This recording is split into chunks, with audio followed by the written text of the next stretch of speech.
대구 북구 집단 전세 사기 사건의 피의자는 반성이나 피해 구제는 고사하고 피해자를 조롱하는 태도까지 보여 공분을 사고 있습니다. 이런 와중에 법원이 예상을 깨고 피의자의 구속영장을 기각하면서 논란이 일고 있습니다. 신병철 기자입니다. 대구 북구 집단 전세 사기 피해 17가구는 전세 보증금 10억 5천만 원을 모두 날릴 위기에 놓여 있습니다. 건물주인 김모 씨가 부동산 신탁회사의 동의 없이 불법 임대차 계약을 했기 때문입니다.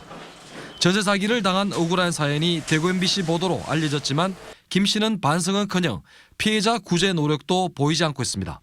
오히려 피해자에게 자신을 고소하라는 등 조롱하는 듯한 모습을 보였습니다. 근데 방송이 원래 약하게 나간다고. 그 신병철 그 기자한테 뭐 돈 안 줬나? 돈을 왜 줍니까? 근데 왜 약하게 나왔어 지금? 그 사기로 해갖고 계속 얘기되지 뭐. 대구 북부경찰서가 즉각 수사에 나섰고 지난 7일 검찰이 구속영장을 청구했습니다.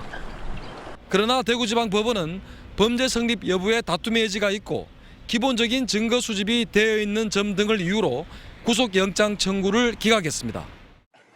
전세 사기를 일벌백계해야 한다며 피의자에 대해 구속영장을 발부하는 최근의 전국적 흐름과도 동떨어졌다는 지적을 받습니다. 소유권을 넘긴 뒤 신탁회사의 동의 없이 전세를 놓은 이번 같은 사례는 무자본 갭 투자 방식의 전세 사기보다 악질적이라는 평가입니다.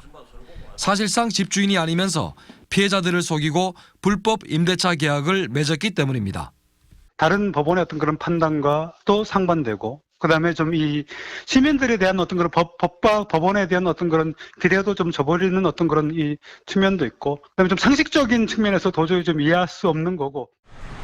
피해자들은 예상치 못한 구속영장 기각에 더 큰 고통을 겪고 있다며 지난 10일부터 대구지방법원 앞에서 피의자 구속을 요구하는 1인 시위에 들어갔습니다.